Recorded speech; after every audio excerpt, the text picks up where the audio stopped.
நான் செத்து போயிருந்தா அட்லீஸ்ட் உன் லைஃப்ல எல்லா ப்ராப்ளமும் சால்வ் ஆயிருக்கும்ல. நீ என்ன காதலிக்கவே இல்லைன்னா என்ன பத்தி எதுக்கு கவலைப்படுற?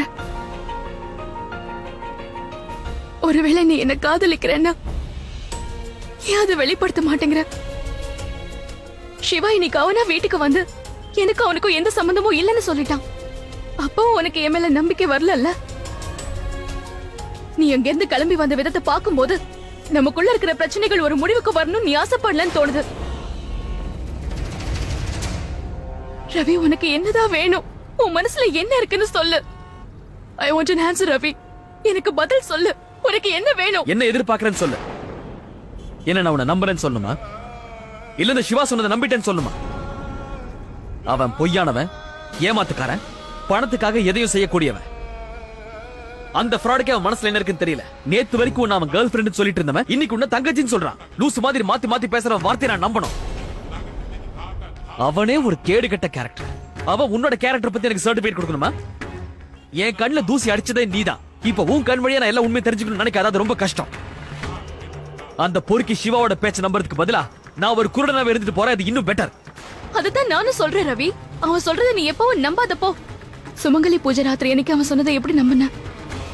அவன் எப்படிப்பட்டவன் உனக்கு நல்லா தெரியும். எப்படி அவனை நம்ம ரெண்டு பேருக்கு நடுவுல கொண்டு வந்தது நான் இல்ல. நமக்கு நடுவுல அவனை கொண்டு வந்தது உன் வேலை. அவன் ஒண்ணு நம்ம வீட்டுக்கு வரல, நீதான் கிளம்பி அவன் வீட்டுக்கு போயிருக்க. அவன் எதுவும் பண்ணல. நம்ம உறவு அவமானப்பட்டதுக்கு நீதான் காரணம். சிவா என்ன சொன்னாலும் என்ன பண்ணாலும் எனக்கு எந்த பாதிப்பு ஏற்படுத்தாது.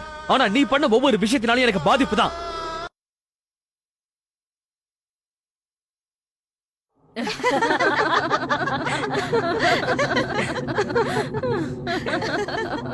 புருஷன் பொண்டாட்டிங்க ஒரு பக்கம் குழந்தை பெத்துக்கிட்டாலும் சண்டைய மட்டும் நிறுத்துறதே கிடையாது. ஒரு காலகட்டத்துக்கு அப்புறம்னா இத பத்தி எல்லாம் சுத்தமா நினைக்கிறதே கிடையாதுன்னா பாத்துக்கியே. கரெக்டா சொன்னீங்க அத்த.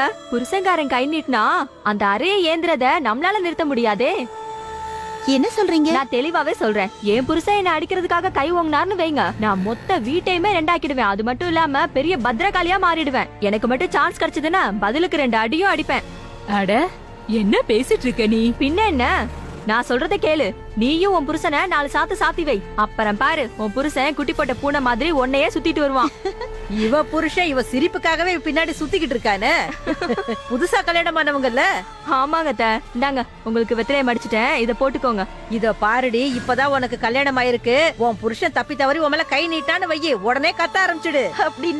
அப்படின்னா கட்ன பொண்டாட்டி அவங்களுக்கு சரி பாதின்னு புரிய வைக்கணும். கால்ல போடுற செருப்பு இல்லன்னு தெரிஞ்சுக்கணும். புரியுதா? அண்ணி,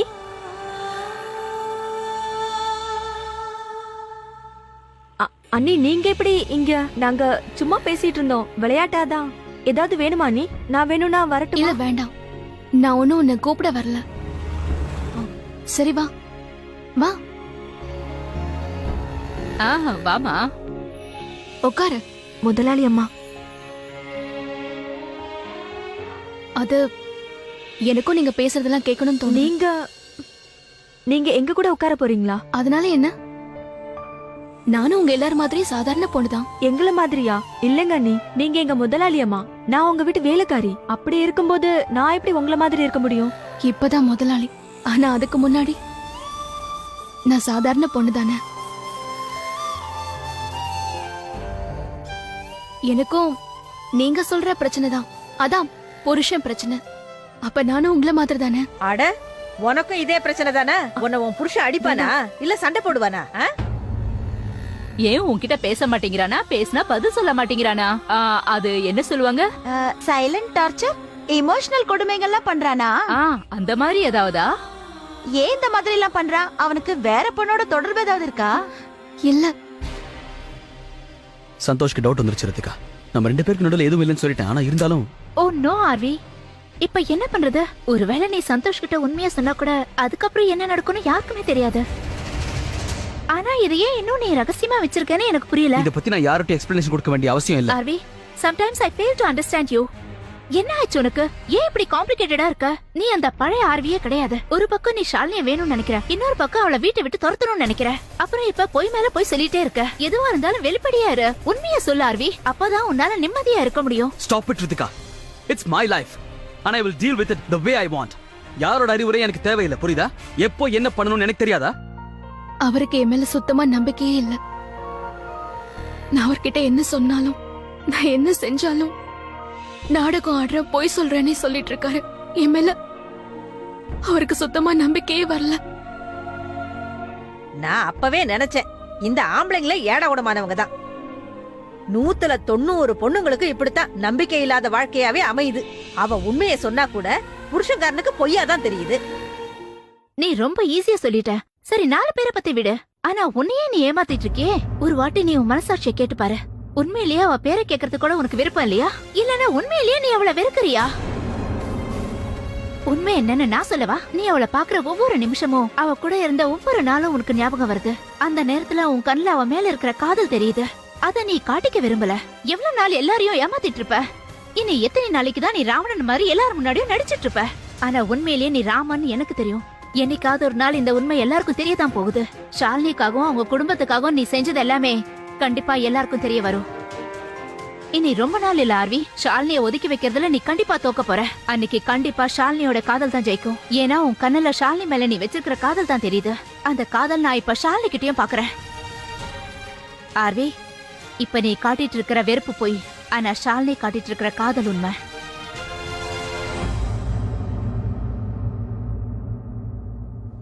ஆண்டவனான ராமனை நம்ப வைக்கிறதுக்காக அவரோட மனைவி சீதா அக்னி பரீட்சை பண்ண வேண்டியதாயிடுச்சு. ஆனா நான் என்ன பண்றது? எந்த அக்னி பரீட்சையில நான் இறங்குறது? என்ன பண்ணா என் புருஷன் என்ன நம்ப ஆரம்பிப்பாரு? இல்ல அண்ணி, நீங்க இந்த நெருப்புல இறங்குற வேலையெல்லாம் செய்ய வேண்டாம். இந்த காலத்துல அக்னி பரீட்சையால ஒரு பிரயோஜனமும் இல்ல. எல்லாம் மன பிரம்மதான். அந்த மனப்பிரமையை நம்ம விளக்கிட்டா எல்லாமே தானா சரியாயிடும். மனப்பிரமையா? ஆமா ஆமாமா, எல்லா ஆம்பளைங்களுக்கும் ஒரு மன பிரம்ம இருந்துகிட்டே இருக்கும். பிரம்மைய தூக்கி எறியட்டும், அப்புறம் லைஃப் நல்லா இருக்கும். நான் கடந்த 30 வருஷமா என் புருஷன் மனசுல இருக்கிற பிரம்மைய தூக்கி எறிஞ்சுகிட்டே இருக்கேன். அதுக்கு நமக்கு தேவையானது தைரியம். எனக்கு தைரியம் கொடுக்கறது என்னோட சரக்கு. ஐயோ, இந்த சரக்கு உள்ள போச்சுன்னா நான் அப்படியே ஜான்சி ராணி மாதிரி மாறிடுவேன்.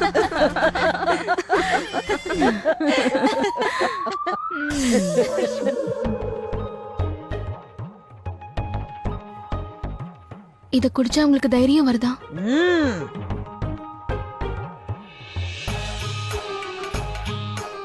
எனக்கு இப்ப தைரியம் தான் வேணும். அண்ணே, இது இது நாட்டு சரக்கு. இத நீங்க குடிச்சீங்கன்னா உடம்புக்கு ஏதாவது வந்துடும். இத குடிங்க. உடம்பு கெட்டு போறதுனால வாழ்க்கை சரியாகும்னா தாராளமா உடம்ப கெடுத்துக்கலாம். மாலா, என் கையை விட. இல்ல நீ வேண்டாம். நீ மாலா, கையை விடுன்னு சொல்றேன்ல. இல்ல, நான் உங்களை இத குடிக்க விட இங்க மாட்டேன். பாரு மாலா, இது என்னோட உத்தரவு. தயவு செஞ்சு கொடு. அட, ஒரு பொம்பளைக்கு இன்னொரு பொம்பளை உதவி செய்யலன்னா அப்புறம் வேற யார் செய்வாங்க சொல்லு? நீ தைரியமா குடி. இன்னைக்கு இவ புருஷன் இவ கேள்விக்கெல்லாம் பதில் சொல்லியே தீரணும். குடிமா, நல்லா குடி குடி. என்ன ஒரு நல்ல ஃப்ரெண்டா நீ மதிக்கிறது உண்மைனா ப்ளீஸ் கொஞ்ச நேரத்துக்கு மட்டும் என்ன தனியா விட்டு போ. நான் ஏற்கனவே ரொம்ப டென்ஷன்ல இருக்கேன். ஆமா, அதுதான் உனக்கு சரியா இருக்கும்னு நினைக்கிறேன். ஐ அம் லீவிங் எனிவே. நீ போகும்போது வெளியில எல்லார்ட்டையும் சொல்லிட்டே போ. எனக்கு எந்த விதமான டிஸ்டர்பன்ஸும் இருக்க கூடாது. என் ரூமுக்கு யாரும் வர வேண்டாம்.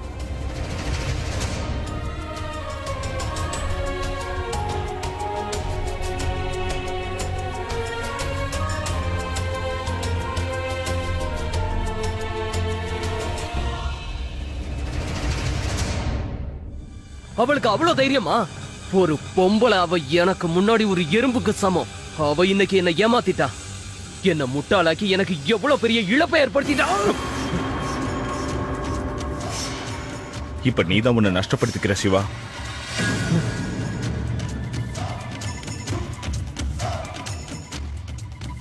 இந்த நெருப்பை நீ கண்ட்ரோல் பண்ணிக்கலனா இந்த கோப நெருப்பு உன்னையே எரிச்சு சாம்பலாக்கிடும். என்ன தடுக்காத. இந்த நெருப்பு அணைய விடக்கூடாது. அவ என்கிட்ட மோதிட்டா இந்த சிவா கிட்ட இந்த நெருப்புல அந்த ஷாலினியை எரிச்சாகணும். அந்த எறும்போட சிறக நான் வெட்டியே தீரணும். ஆனா இந்த முறை எனக்காக மட்டும் இல்ல, உனக்காகவும் பழி வாங்குறேன். நம்ம 2 பேருக்குமே ஒரே எதிரி தான். அவன் தான் ரவி. அந்த ஷாலினி தான் ரவியோட ஒரே வீக்னஸ். ஷாலினி இப்ப செய்யறதெல்லாம் அந்த ரவிக்காக தான் செய்யறான். ஆனா நாம எது செஞ்சாலும் அது நமக்காக தான் செய்யறோம். அந்த ஷாலினி என்னோட ஈகோவை தட்டி எழுப்பிட்டா. ஏன் ஈகோவை? அந்த ரவி உன் தங்கச்சி அழிச்சிட்டான். இந்த முறை அவங்கள பழி வாங்காம விடக்கூடாது. ஒரே அடியில 2 பேருக்கும் காயத்தை ஏற்படுத்தணும். எப்படின்னு சொல்லு. நாம ஏதாவது பெருசா பண்ணணும். அதன் மூலமா ரவி ஜெயிலுக்கு போகணும். அவன் அந்த ஜெயிலுக்குள்ளேயே அழிச்சிடணும். அந்த ஷாலினி அவனை விட்டு விலகி இருந்தே அழியணும்.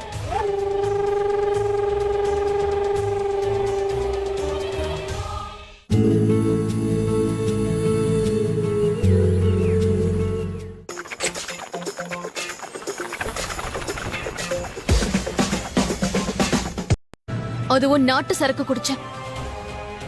இது குடிக்கிறதுனால மனசுல தைரியம் வரும். இப்ப நான் உன்கிட்ட பேசுறதுக்கு எனக்கு தைரியம் வேணும் ரவி. எனக்கு உன்னோட பதில் வேணும். நீ ஏன் என்கிட்ட இப்படி எல்லாம் நடந்துக்கிறேன்னு, ஏன் எப்பவும் உம்முன்னு இருக்க? உன்னோட நம்பிக்கை மறுபடியும் கிடைக்கிறதுக்கு நான் என்ன பண்ணணும்னு சொல்லு. I want an answer, Mr. Ravi. உன் நம்பிக்கை அடைய நான் என்ன வேணாலும் செய்ய தயாரா இருக்கேன். இது பாரு ஷாலினி, நான் நீ தாலி கட்டின பொண்டாட்டி. பதில் கேக்குறது என்னோட உரிமை. நீ எனக்கு பதில் சொல்ற வரைக்கும் நான் இங்க இருந்து நகர மாட்டேன்.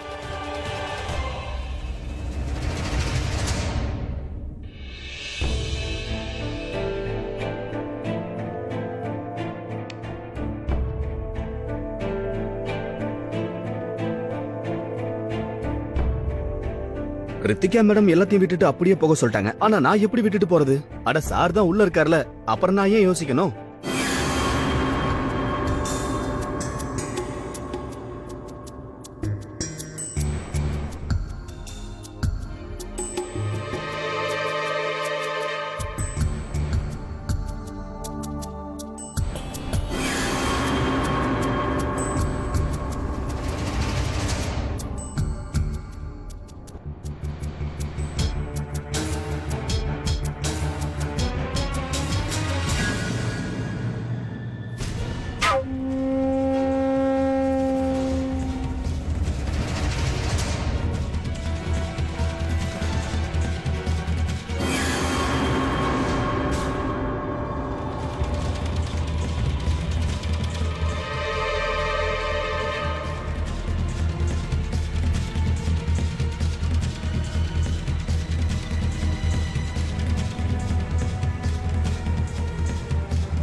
முக்கியமா இன்னைக்கு நீ என்கிட்ட மட்டும்தான் பேசணும்.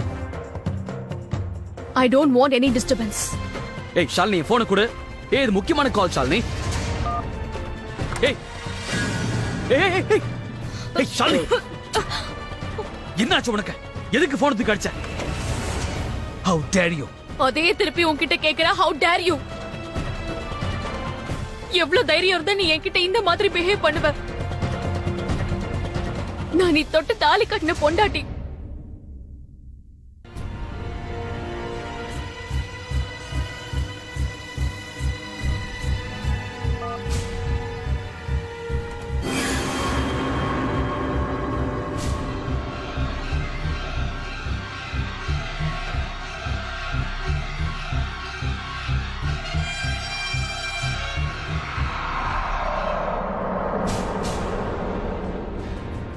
எனக்கு கொடுத்த எல்லா டைரக்ஷன்ஸும் பெர்ஃபெக்ட்டா இருக்கு.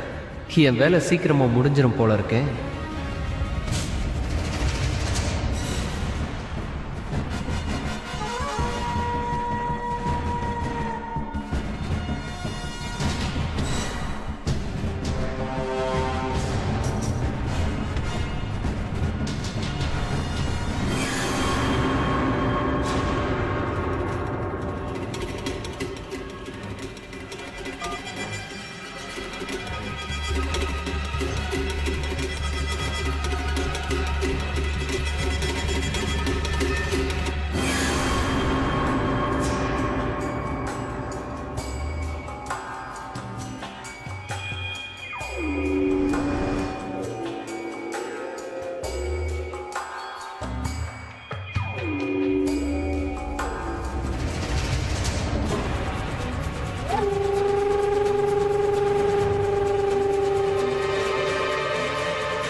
இன்னைக்கு குடும்பம் போன் எதுவுமே குறுக்க வரக்கூடாது. என்னோட கேள்விக்கு மட்டும்தான் நீ பதில் சொல்லணும். இன்னைக்கு நான் இங்க இருந்து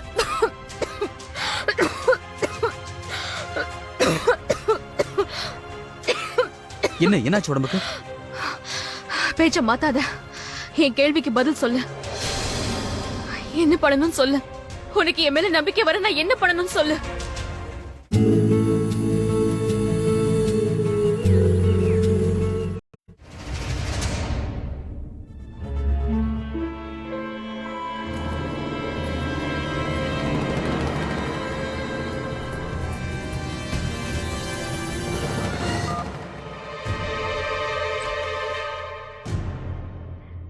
நல்ல வேலை, இங்க செக்யூரிட்டி கார்டு யாருமே இல்ல. எந்த பிரச்சனையும் இருக்காதுன்னு நினைக்கிறேன்.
நிஷா, இவ இங்க என்ன பண்ணிக்கிட்டு இருக்கா?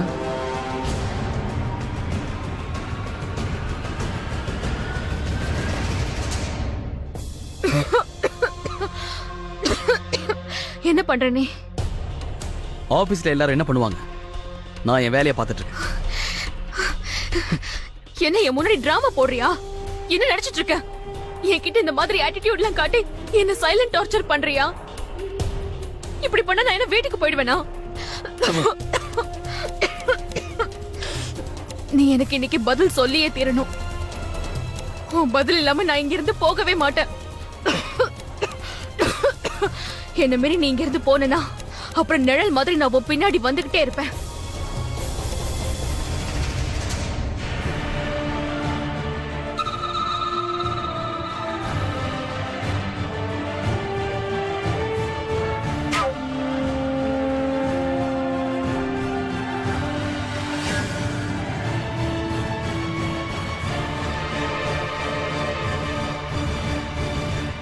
இத்தனை நாள் எப்படி வாழ்ந்தனோ அப்படியே இனிமேலும் வாழ போறேன்.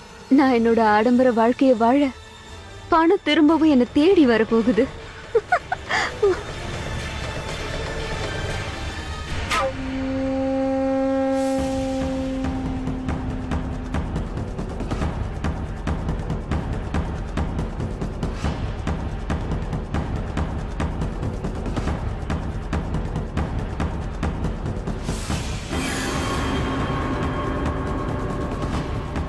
இதென்னது, போலி வைரங்களா?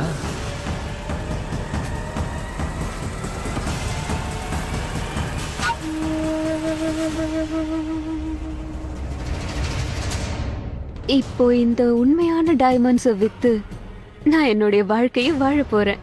ஆனா ரவி இந்த போலியான வைரங்களை வித்து ஜெயிலுக்கு போக போறான். Smart move Nisha. டைமண்ட்ஸை மாத்தி வச்சு ரவியை சூப்பரா நீ பழி வாங்குற.